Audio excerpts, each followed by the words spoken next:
I Hey, mean, everybody. here it is. Here it is. So what is this, Jessie, that Oh, you're showing us? You have a pen pal, is I what we have hear. a pen pal. She's 84 years old. Is she in prison? is her No, name B?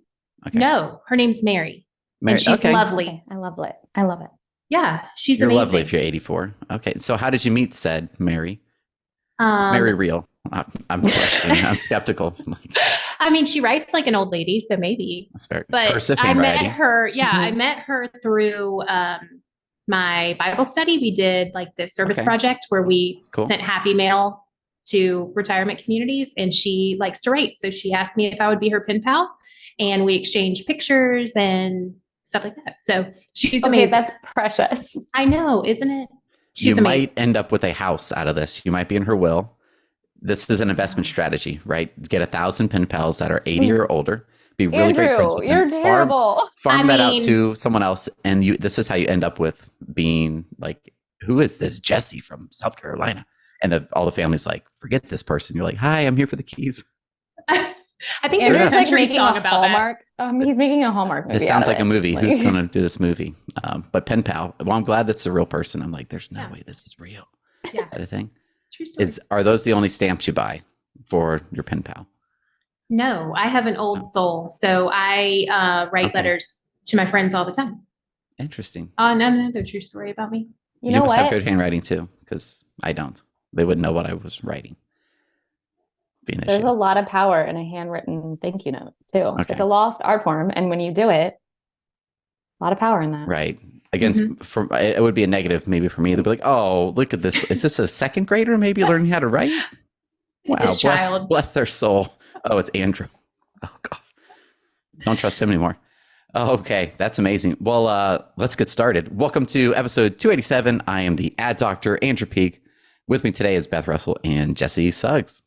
Hello. Hey, we're here. We're here. This is so exciting. I feel like this is not the usual cast of characters. I always think we're like a sitcom here at DYC. So that's like in my brain. I let that out. I don't know if I've ever publicly said that. As far as like, we're like The Office, we're Parks and Rec, whatever it may be. We have someone for everyone to like and enjoy and listen to. So I don't think we've had this episode before. It's Beth, Jessie, and myself. I'm Buckle pumped up. for it. I'm pumped. Buckle It's been up. great. Team, no edits. Thank you, Olivia. There'll be no edits. You're welcome.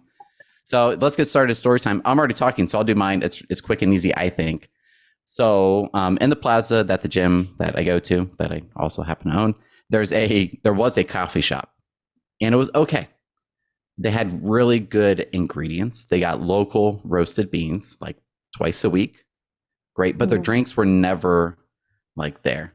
I'm also holding a Starbucks in my hand. Right, I just got it. Wife got it a little bit ago. They could never get the drinks right. And I'm like, oh, and I would like, we were friends. So I'm like, I would help them like, hey, like go to this place, Gideon's at Disney Springs. If you're listening, if you've been there, you know exactly what I'm talking about. Amazing coffee, beats Starbucks, beats everything in the world. Go there, mimic those drinks. People will be lining up at your door. They're like, okay, we'll try it out. I could tell they were not going to go to Gideon's to try it out. I'm like, what if you try to make this drink? This drink is the drink at Starbucks. They always run out of ingredients for this one. The brown sugar oat milk shake and espresso. Like it's always sold out. Like when they run out of that, they're like, oh, okay, well, we don't really like Starbucks. We're kind of better than them. I'm like, oh, okay. Mm-hmm. So you could tell like there's some resistance to even change or even like checking on their product. I don't know if it's ego driven, whatever it was. They still never got their drinks right. Fast forward 4 months. World. Where do we think that coffee shop is? Not in business anymore. That's for The sure. figure. And you check Yeah. out the reviews, and it's exactly what I just talked about. It was all like, great spot, super friendly staff, but I tried to like the drinks. It just wasn't there. It just wasn't there. I tried support local, da da da da da. It just wasn't there. It's still the same product, coffee. And so I'm thinking about this in comparison to homes. Like, Mhm. ooh, like at surface level, you're like, two drinks look the same. And then you go and visit, and you're like, ooh, actually, like this one is working much better. Like, and then there's other like customer service things that, as far as Starbucks usually has, drive-throughs pretty much always perfect unless something happens and then there's like an issue. But you know, they're timing it, they're making sure it's processed. This local shop, you get like a little bit of local feel, but you're like, it took 7 minutes to make my drink. Like, what in the world? Like, what is Mhm. happening? But you want to support local, you want to support that. But after all, like at the end of the day, it's still like the transaction's there. I'm giving you money. What's the value in the money that I'm giving you? And it Mhm. just didn't work for them. even though you're like, it's coffee, like who cares? It's the same thing. Coffee, there's beans, water, sweetener, flavor, all that. So it makes me think about the marketing side, like, ooh, like all homes aren't created equal, right? So we have to then kind of counteract any marketing, any product challenges with more and more marketing. And that could only get us so far before like we're spending so much money on marketing when like it might just be like the experience of like, oh, they pull into the model home or they're visiting, like, oh, geez, no one flushed that toilet in like 3 months. It needs to be refilled, like the P-trap, whatever it may be. Like there could be little things there, right? That just create this friction compared to the high traffic sales center model home for another builder. Yeah, that's my story. I don't know if there's anything else to it, more analogy, No, there but to me, it's really definitely interesting. is. There's a lot there, but it's all product based. Like service was similar between the two shops, or not the two shops. Thousands of Starbucks, or like in our area, there's like 10 within 10 minutes, just based on how dense we are. But this one, it was mostly product based was their issue. Pricing pretty much the same. People similar. Maybe they had some compare, like, all right, that sales agent a little bit slow, but like it's a really nice place, and I want to like them.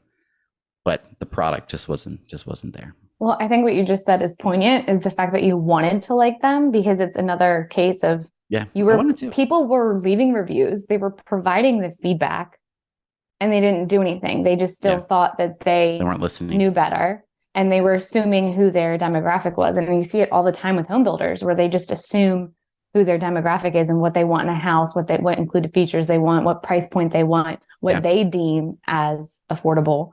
And they're so far off the charts.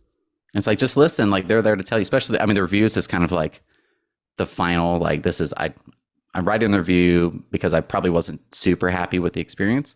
This is coffee shop, but I'm sure in person, if they had 10 reviews, I'll send it to everyone internally. I don't want to blast them like on the internet.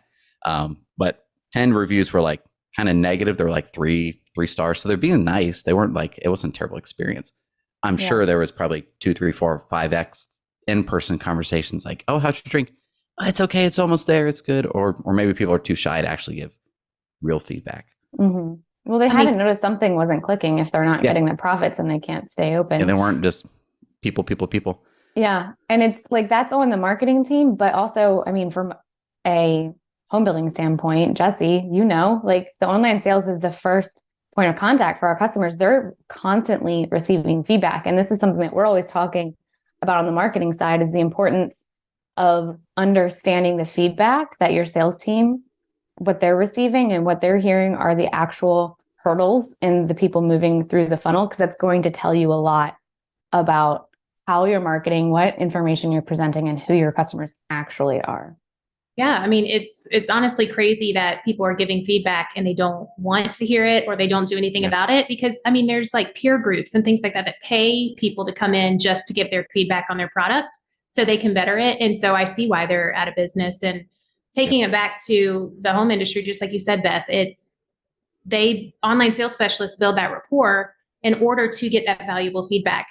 But my story time, Andrew, is kind of similar to yours, but kind of not. It's about customer experience. Okay. So we do our roundtables here with our people that we work with. And I was thinking, okay, what is a common trend? What's a theme? What's something that's going to land with everybody? And I quickly, we're like, all right, the group that I have, they're all established. They all are doing well with the fundamentals of online sales, but what are they lacking? Or what are a majority of them lacking? And it was industry knowledge. Like, do we know how to roll out the product? We know how to like talk about it. We know how to call our customers, but when we get objections, how do we overcome them with educating the customer on the front end as to why we can't give them those answers? Right. And so we did kind of an industry knowledge or terminology roundtable. And there was a lot that was taken from that of like, okay, if I could do this job, could I also do it, let's just say at a car dealership? They have online sales programs too. Yeah. And so then I was like, I want to do something fun. Like, I'm going to go on where I bought my car and I'm going to message their online sales specialists. So I got on the chat. I found this car that said call for pricing, because they've got that car on every website. Side note, don't you hate that? The worst. Like, aren't you like, I'm just going to go somewhere else? Yeah. So, okay. 3 out of 3 agree. So if you're anything like that, transparency, we want it. Okay. I'm done. So I'm on there. One, the other cars, they have the markup for the market right now. And so I'm thinking, okay, this is a new car on the market. It was a Toyota Sequoia and it says call for pricing, which immediately I know out of my budget, but I was doing this for fun. So Yeah, I go but it's and I okay. message them. 2 people respond at the same time. So I've got 2 people saying, hey, got your request. How can I help you? So I'm like, wait, one of them asked how I was, and one of them asked how they could help me. I'm like, how do I answer this? So I'm like, I'm good. Thank you. How are you? And I ask, hey, I just want the price on this. I don't want anything else. I just need to know the price. It says contact for price. And they will not tell me the price. And I said, they asked me, they gave me the objection, whatever, back and forth, back and forth. And finally I said, hey, I don't want to come and test drive it yet. Could you tell me the price? Both of them ghosted me. I never heard back. I left the chat up for over an hour. Oh my goodness. They never asked my name, my email. So I was like, okay, we're missing the ball here on customer experience. And it was, I don't know if it was timing or if it was the system registering my name again. The next day, I get an email from their marketing department that says, hey, we hope you're enjoying your Toyota 4Runner. If you're in the market to sell it back to us, let us know, blah, blah, blah. And that's your actual car? It was the car they had already bought back from me. Oh, okay. 2 years ago. Oh, cute. So I was like, worked okay. with them before, so it's not like you're a tire kicker. I mean, they might think I bought 5 cars with them. Okay, you should be like VIP. Like your name should pop in and be like, send her, go pick her up, bring her lunch, bring her coffee. I don't know. You would have bought that Sequoia by now. Right. I'm like, come on, man. But then I ordered, this is totally leading into another story time. And sorry, I talk so much, but I am in sales. So that's what we do. But I bought a new pair of headphones, these headphones right here, right off Amazon, headphones with microphone.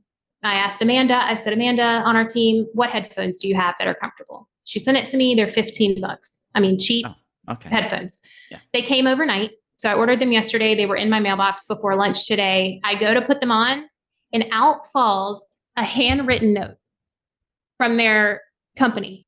And I'm looking at it. I'm like, is this like the font that tries to make it look like it's handwritten? No, because they have a spelling error in here. So it's not, and it's very clear, but if people would do this for a $15 product, why aren't they doing it for a car or a house or any other thing for that matter? Customer experience matters. Agreed. Yeah. And full circle, this same company could be the one that I outsourced my pen pal investment strategy to. There you go. The cold opening there for writing to Mary. So yeah. The power of the handwritten note. Handwritten note. But that is interesting. Yeah. I think about that with, there's so many analogies there I think about that with SEO. Back when I was in e-com, we would sell this part number or this brand or this type of product, 25K fifth wheel hitch, Kurt, Sequent, all these different brands that mean nothing to anybody. And they were at $800 to $2,000 product with 10 to 20% margins. Not that much money, right? So we need to sell a lot of these to make any money. And we would have so much content. And this is back before people that was at the verge of content marketing. You need content on your site. We're still preaching that. But I'm we had no resistance, no mental resistance to we need a video of every part number. And there was a lot of them. And they were $1,000 each. We need detailed pictures, 20, 30, 40 pictures of each. We need the paragraphs. We need how to pick this one, best one for this. If you're towing in hills, if it's flat, et cetera, et cetera. And it was just this is just what we have to do to sell these things. Cool. Then we go over depth. This is a guilt episode. I feel these are opportunities. I guess this is opportunity episode. Then we go to homes and it's how many opportunities for content are there? Just design studio, that whole process could be a lot. Going to a model home, picking a floor plan, why you should pick this versus that, just talking around it.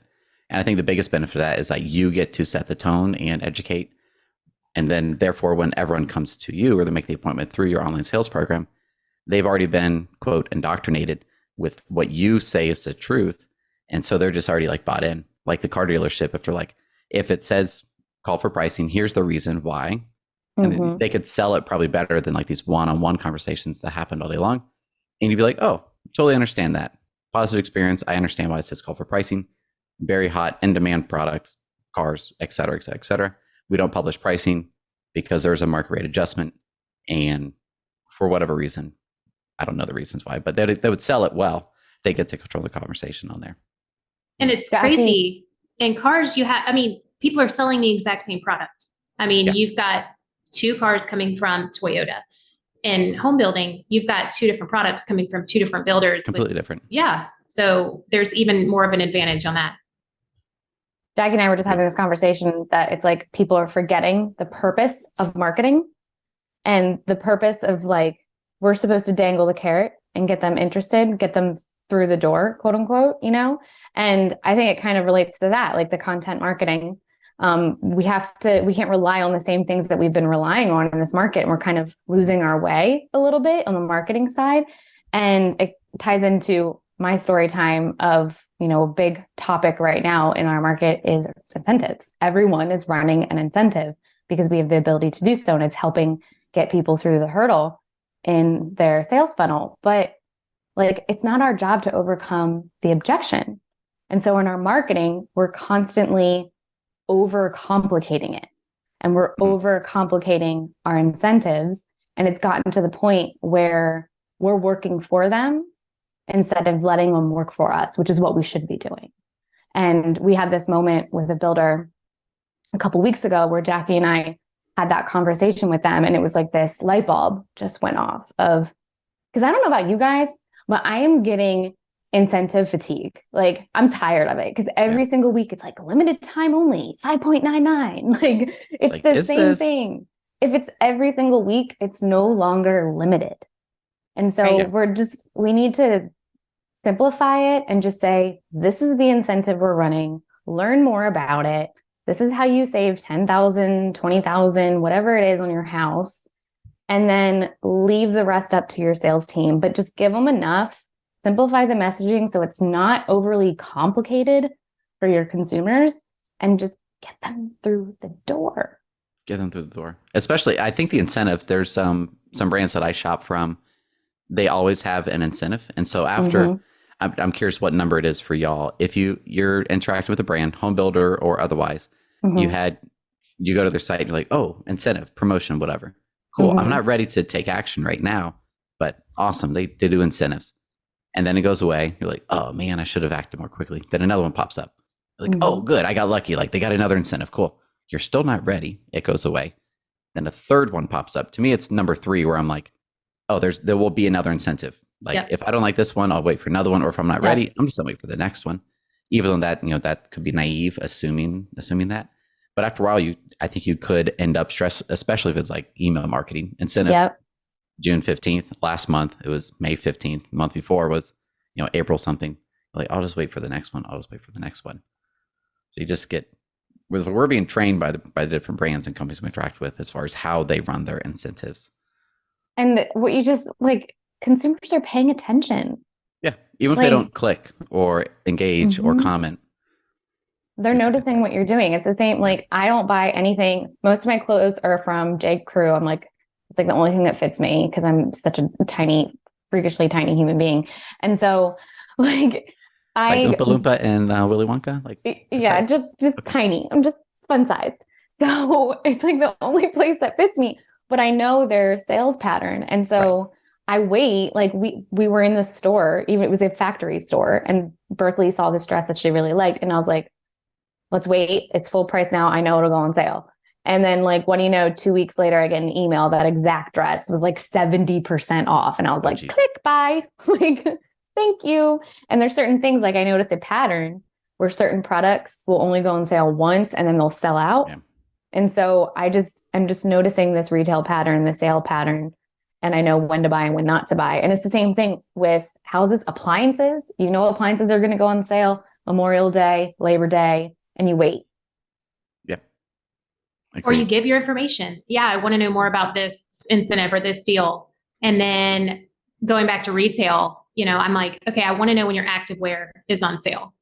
But I get an alert every single day of what's on sale that day, that when activewear comes around, I didn't see it because I've tuned everything else out because you just blow me up with stuff that doesn't matter. And speaking of incentives, I was actually on a call yesterday with the builder that we work with, and their marketing department sent out an incentive as an e-blast by division. So they have 2 different divisions that they target with different incentives, and they didn't section off their leads correctly, or they didn't pull segmented lists.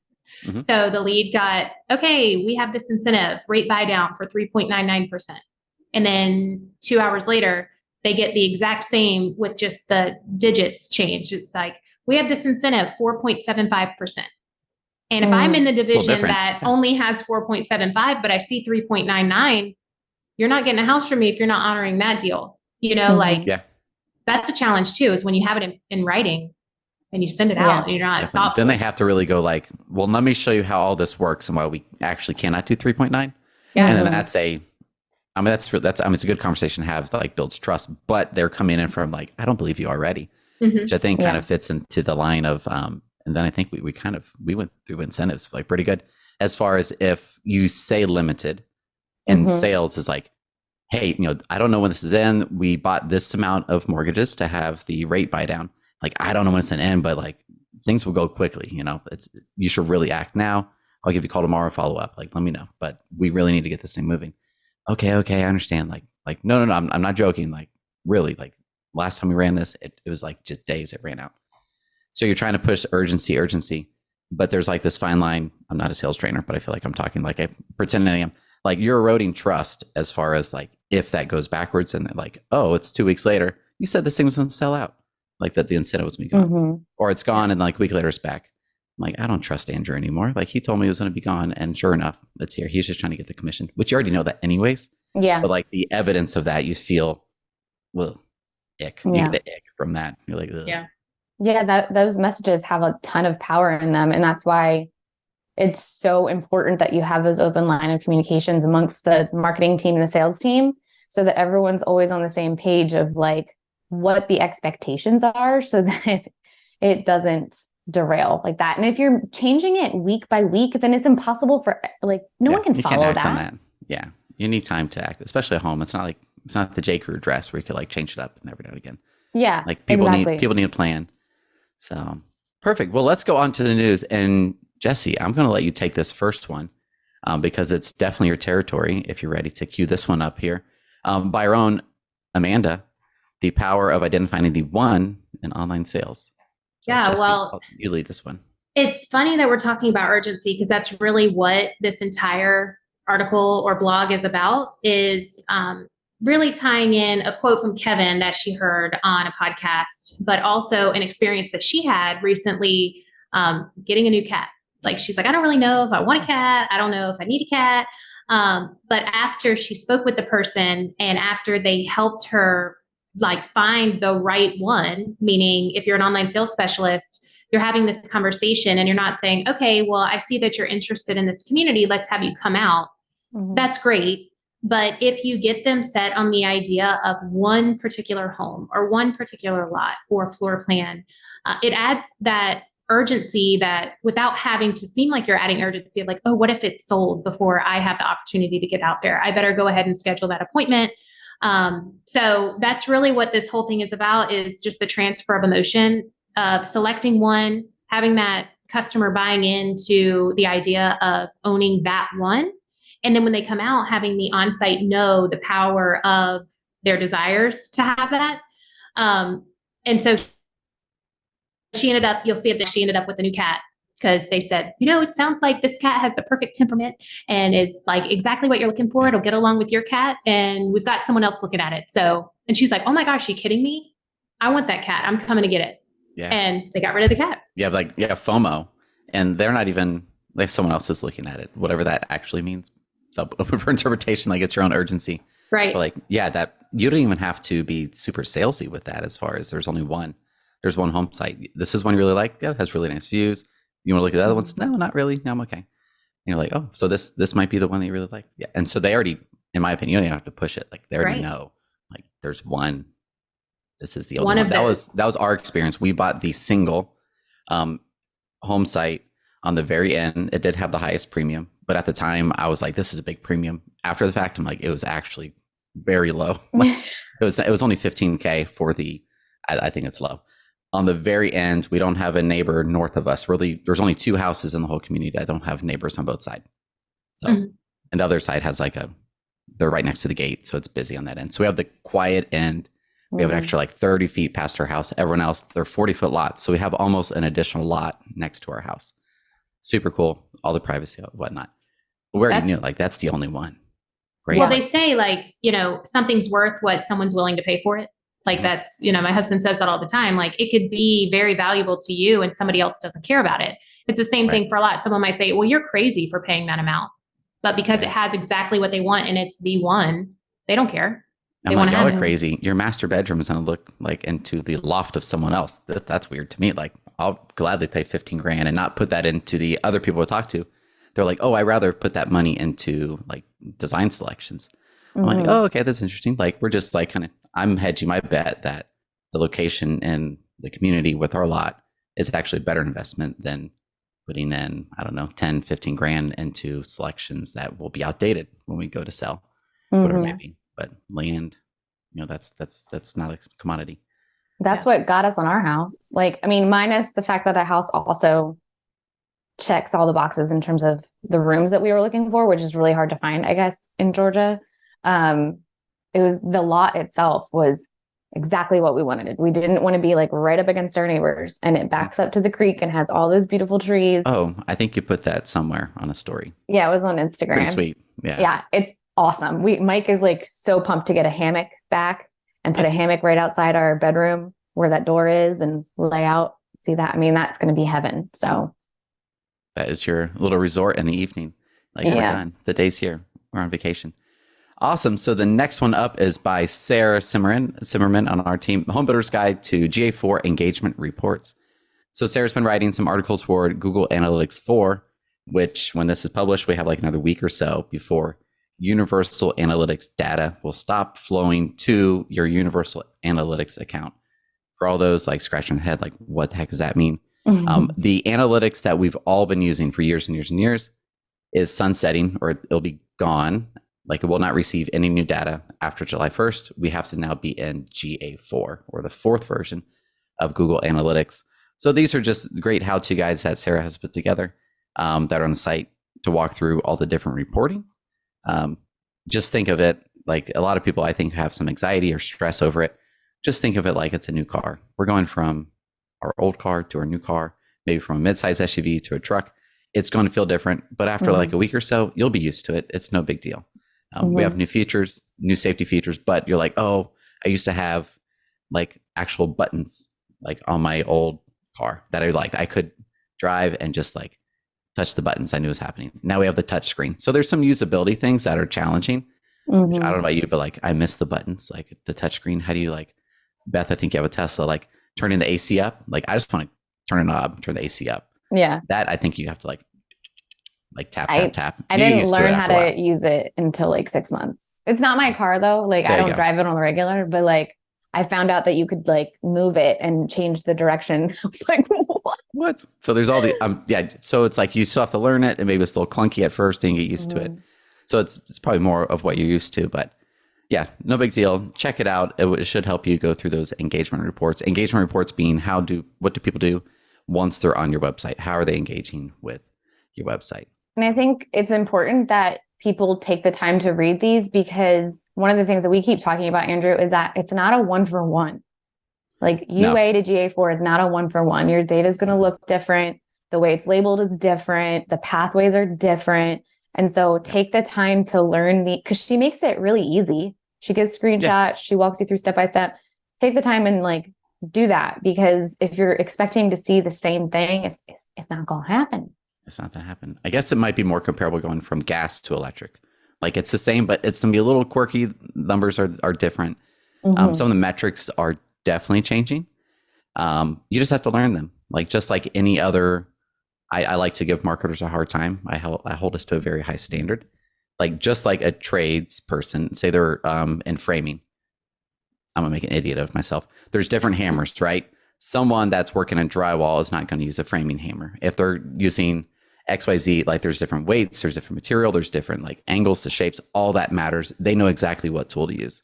On marketing side, we need to know exactly why we're using that tool, why it's made out of titanium versus steel, whatever the heck it may be that's comparable to someone who's a tradesperson.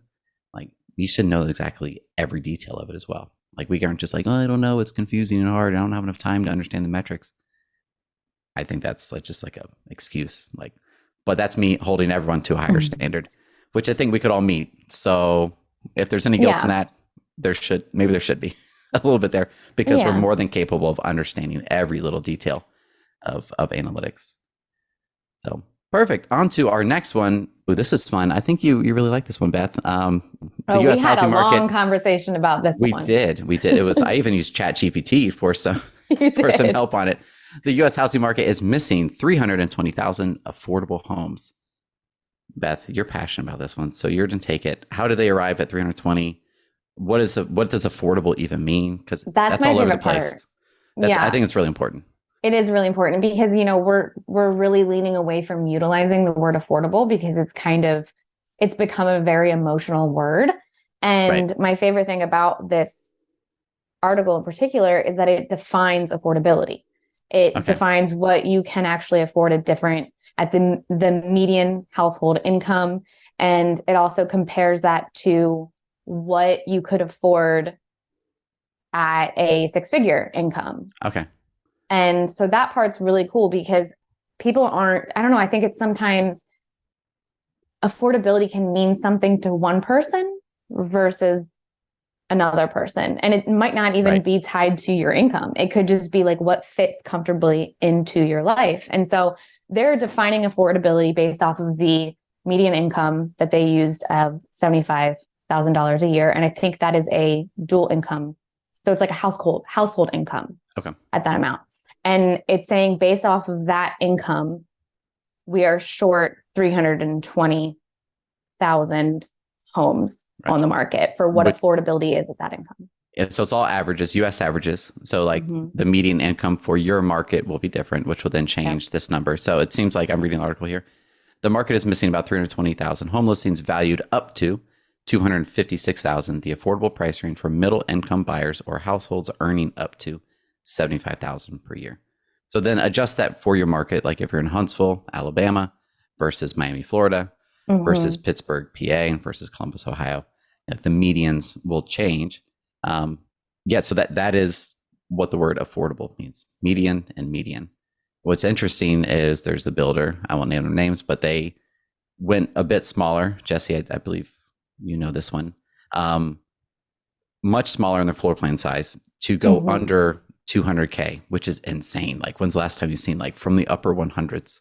Like I've seen somewhere it's like, all right, that's a like border town near Texas, a bit more affordable, really small houses. But this is in the South and upper 100s. You're like, are you kidding me? Like, when have you seen that? It's been years. But you look at the floor plans, you're like, oh, they're like 900 to 1,200 square feet. Yeah. You look at them, you're like, well, they're affordable. Like, and it's all renderings. I think they're already sold out. I don't know if the whole community or phase one. The homes look nice. I'm assuming that they're going to incorporate some type of way to have like indoor outdoor living. So you actually have like a bit more living space, or at least like have it set up that way where like people could like, okay, we add a paver patio on the back. Yeah. Essentially adding value outside of the size of the home. Right. And 12, like our first home we purchased was 1,400 feet, but we rented a home for a couple of years in 1,200.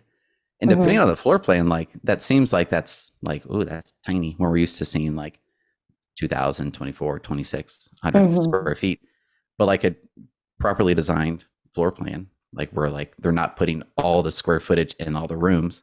You're like, oh, this is actually like quite livable and would be a great first home for anybody that fits that bracket. And then to me, I think the most important part is that allows that person to then build equity. Yep. To then move up. They don't have to move up, but they still are building wealth, equity, long term. And so if they want to make a different purchase, or they're going to start a business or make another, whatever it may be, they have this safety essentially to pull from versus renting forever and ever and ever. And a mortgage on 200K, that's amazing. I don't know, be like 14-ish probably with like taxes and everything. Yeah, it's interesting because there's two things about this. One is what you're just talking about, which is people forget how hard it is for builders to actually build a home under 200K. Yeah. It requires a smaller size. Oftentimes, your location isn't close to a major metropolitan area because of the cost of land going up significantly. And you have to strip down some of the features that maybe people are expecting in homes nowadays because of what's been included in homes over the past decade or so. Right. So things are just looking a little bit different, and we have to set realistic expectations regarding that. But then the other thing that Aaron talked about at length about the affordability portion is it's interesting to do some additional research and tie it to your average income and how, like, we all know the cost of living has gotten a lot higher, from groceries Right. to housing to whatever. It's the cost of eggs and milks through the roof, right? Mm-hmm. And while some things have adjusted here and there, it's interesting to see how the average income hasn't changed significantly. And so I think it's really important to for builders to listen to that, look what's happening, seeing what's happening in their markets, not only from hey, what kind of house can we build? What kind of house are people willing to buy right now? Because like Andrew said, people are shifting their expectations and looking for the smaller homes and realizing that they can live in them. How do you make those smaller homes more functional? How do you add more value to them? But also, what does it mean? Like, how is the income changing? Is the income not changing in our area? Then we really need to make a shift and make things more affordable. Yeah. There's some great charts that are, we're not economists, but I think it's really interesting. Like, The Big Mac. It's like Big Macs per day you could afford based on your median income. And it's like the chart is like, it's correlation, causation. Like Big Macs aren't making us, make less money. But it's like you could, like you used to be able to afford like 40, whatever it was. And now it's like 12. You're like, oh, that's interesting. And you could chart almost anything as far as just normal items that people would purchase. I haven't had a Big Mac in a long time. It probably wouldn't go so well if I did. But everything is just more and more expensive. So then saving for that down payment, saving for that, it's going to be more of a challenge. So I view it as, I don't think it's the marketing job. Here we are, mostly marketing, a lot of market audience. It's not our job to be making product decisions or that's our scope. Some people, like, that is their scope and they are in marketing. Super cool. I couldn't help myself. Just inserted. Yeah, me either. Let me get in there. But if you're following other builders competition, you're like, oh my goodness, this builder launched this community. And like, it doesn't even have to be in your market. That's what I mean. So everyone's kind of watching competitors to market. But you're like, oh, that builder in the South, they put that thing up on Friday. And I checked it in on Monday, said sold out. They sold 40 houses in a weekend. I don't know if that's a story, but I'm just saying, like, they're all gone. What in the world? True story. My husband's a builder, and he builds houses that are in the 3s to 400s, but his builder partner got a new community. So he kind of got his wings and he got to take off and get his own neighborhood. And they said, we're going to test this out. We don't know how it's going to go, but we are going to release the entire community at one time. They're going to be affordable houses, and we're just going to see what happens. And they're stripped down, just like you said, they're smaller, they're stripped down, no bells and whistles. Are we talking about the same builder? I don't think so. Oh, shoot. Okay. I don't think so. Maybe. We'll find out afterwards. They sold like all 70 of the homes. And now the builder's like, okay, how do we roll this out and meet customer expectations now of like timing? Because you can put the houses up quicker. You can, your profit margin is outrageous because you don't have to do quite as much, but at what expense to your luxury name of your builder? Or, you have to think about that, but we have to take our opinions on what a home should have and put it into perspective of affordable for people who don't care about the bells and whistles. They don't care about the lot. They just care about putting their family in a safe home and not paying rent over and over again. So I think there's they own. Exactly. Yeah. I mean, I think, there's pride in ownership, right? Renting, exactly. But even for like, this is our first home, we're going to have people over. Like, I'm sure every single person in the neighborhood is proud that they were able to purchase that home. Yeah. Even though some people are like, it's affordable, it's smaller, maybe it has 8-foot ceilings versus 9, 10, 12 foot. But hey, it's a home, it has value, it will build equity. Like, let's get it going. Okay, the next one here. Go ahead. You have to go to the other one that it ties perfectly into this one. We have a lot here. Which one are you referencing? Here's the home price you can take afford. It away. You got it. So the sister article to this one, as I like to call it, is here's the home price you can afford on a 6-figure annual salary. And my favorite takeaway from this is exactly what we have in our notes, but it ties into income. I remember the days when a 6-figure salary was like, oh man, you are making it. Like, you could raise a 4. Andrew and I talked about this one, but like my family, for example, you could raise 4 children on a $100,000 a year salary in single income. Yeah. single income, most affluent area of the country and be good. Still go on vacations, have We did talk about this. 4-bedroom, all brick house on 3 acres, like that. You were living the dream. And it wasn't too long ago where that was still the reality and affordability. And now it's like you see all these videos. I don't have TikTok, so I can't say TikTok videos, but they're probably repurposed TikTok videos on Instagram where it's like, how much a year do you expect your spouse to make? Or how much a year are you trying to make? And it's like drastically different from what crazy numbers people are making in reality. And it's this, people don't view $100,000 as an extensive salary anymore. And part of it is because the affordability of houses. Yeah. And this article states since 2000. So this is, since 2000, 20 years ago. Yeah. Costs have increased 131% on average across all 5 bureaus of NYC. Meanwhile, median incomes have only increased by 71%. So switching this over to marketing from like economy talk, like we just need to, things are, less affordable. Cool. We in marketing can't do much about it. What we can do is sell the story, sell the emotion, push those things as far as people will start with emotion before they make a decision. And then they'll reason it with logic. Like, I really need that house. Or like me, I try to convince my wife, like we need to move to Epperson, which is like an hour from here because they have this lagoon. Michael Phelps was at the opening, right? Crystal Lagoon. And like we could get a golf cart. Like it could be like 5:30, 6:30, whatever time the day ends. Hop all 5 of us in the golf cart, go a half mile down the road in the community, go get a burger, get a beer. The kids could be in this 4-acre Crystal Lagoon on paddle boards on the little like blow up things in the water, like playing all the stuff. And that could be Monday, Tuesday, Wednesday, Thursday, Friday, Saturday, Sunday. And then there's food trucks, Thursday, Friday, Saturday night.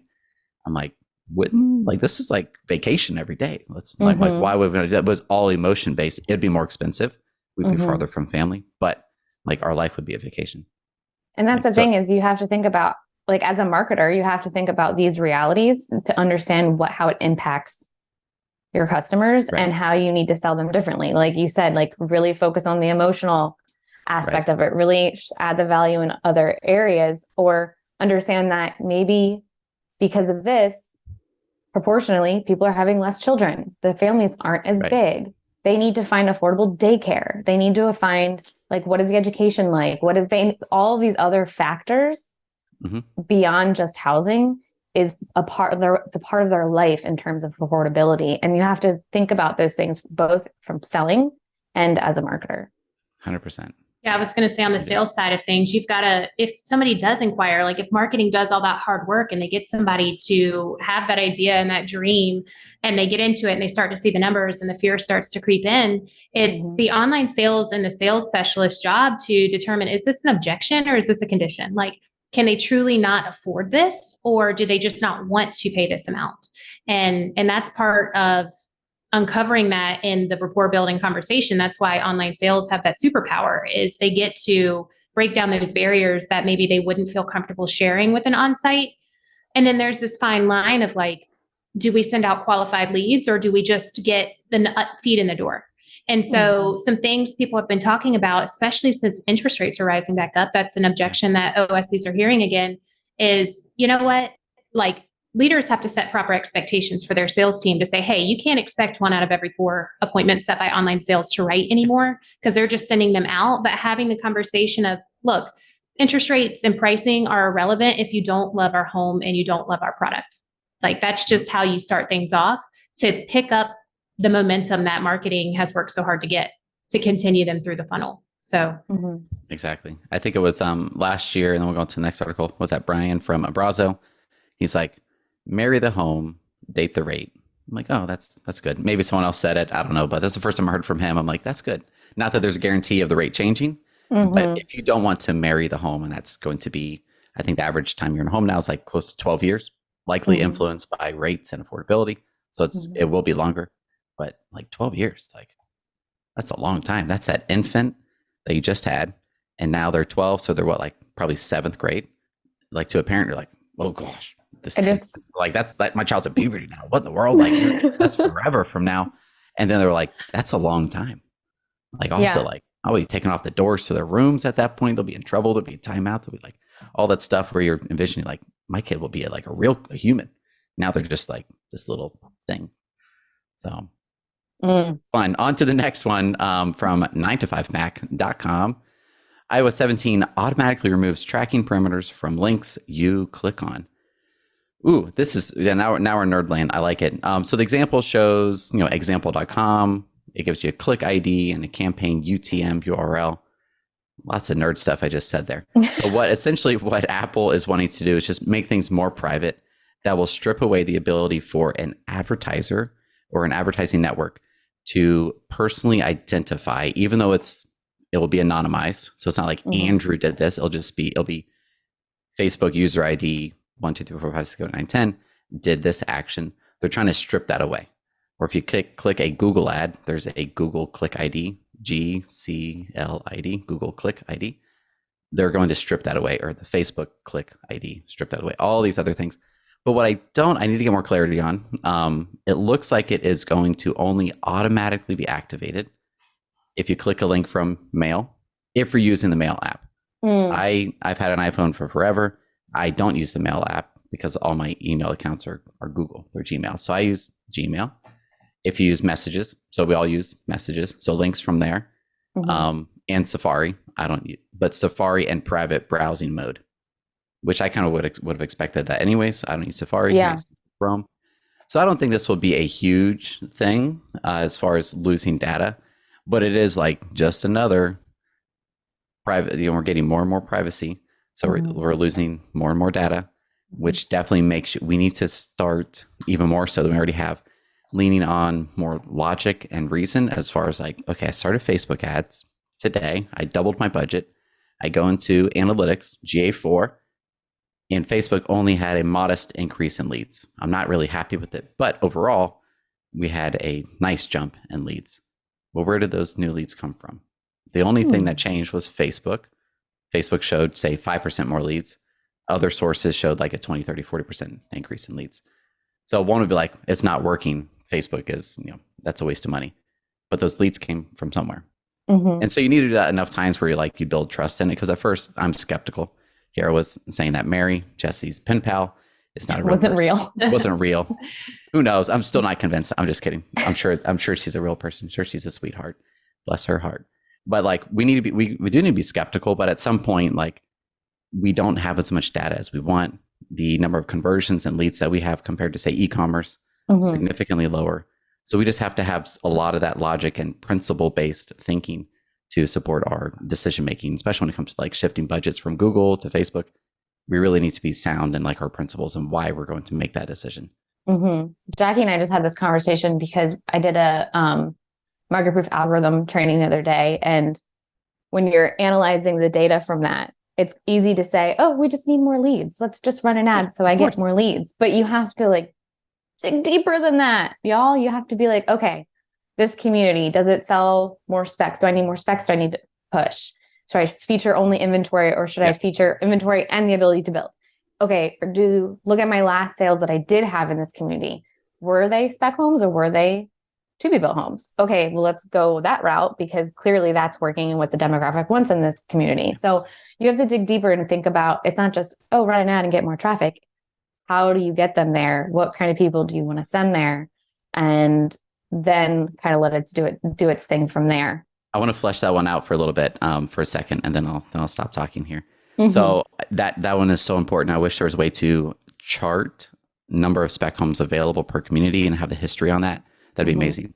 So that example could be, in May, we had 20 leads for the community. In April, we had 40 leads for the community. So our leads were cut in half. Now here we're in June, we're what the heck happens? We're trying to do we double our budget because we lost half our leads? Maybe something's broken, we're auditing. But really, we maybe had 5 or 6 perfect spec homes in April that were the right price, the right floor plan, the right location in the community, the right selections, and everyone wanted those. They're sold now. May happened.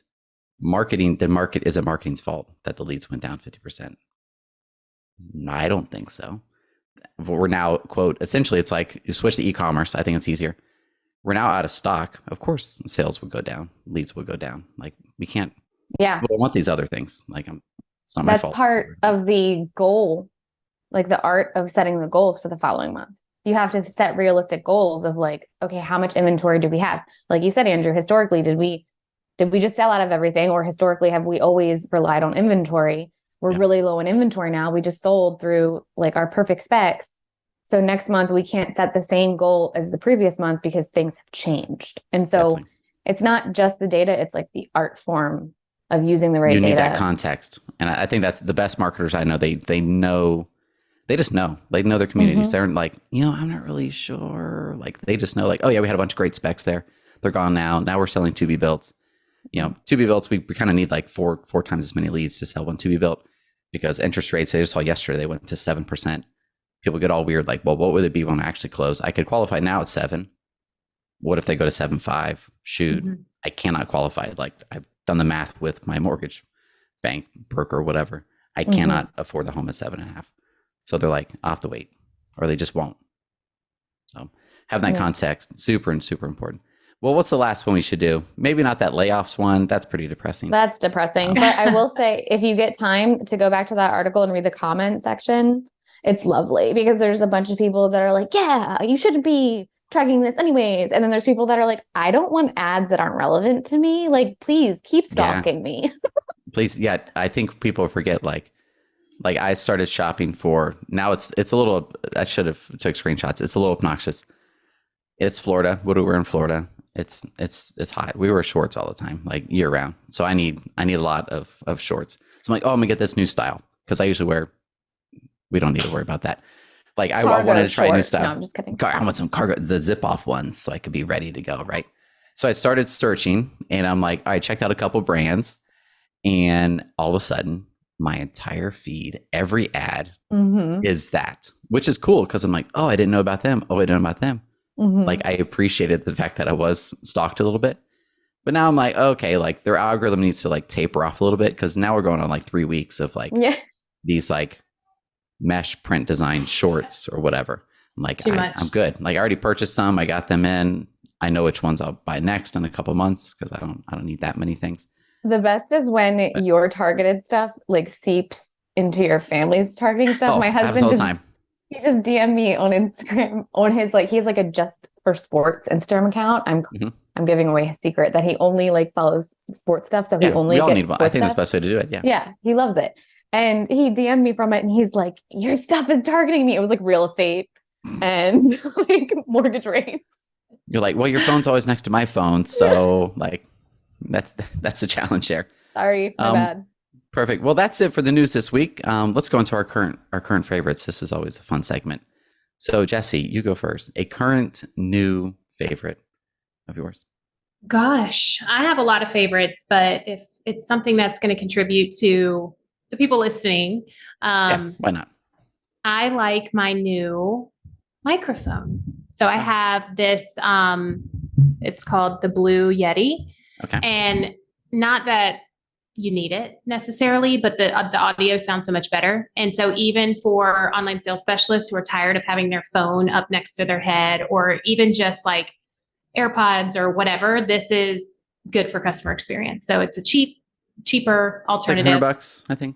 Yeah, I think a little less, honestly. A little less. And it plugs straight in, USB? Like plugs straight in. Okay. Like and it kind of makes the background noise a little bit more silent. Like it only grasps the sound right here, because I built an office detached from my house. I don't know if you guys know that, but I walk out of my house through my yard and then into my office. Like a she shed. So yeah, it's like a little she shed. It's tiny, but it does not have any heat or air direct to it. So I have like a portable AC unit and a heater, like a oil heater. And the AC unit, man, it is loud, but I live in South Carolina and it is hot. And so I noticed with headphones, you could hear it running in the background. And I noticed with this microphone, you can't. So that's my favorite product right now. I love it. Yeah. I love it. Beth. Well, we are getting ready for the first leg of our move. In fact, me and the kids hit the road tomorrow morning. Oh, so fun. Insert anxiety here. You'd think like after 8 moves over the span of 12 years, I would get used to it, but it's like your favorite hobby. Like You know what, Mike? Is Let's it move. though? Is it though? No, we Is both it? said that like if we ever stop moving, we'd be like 2 years, we'd be like, whoa, what do we do? This is weird. But one of the beautiful things about moving is that you get to do the purge.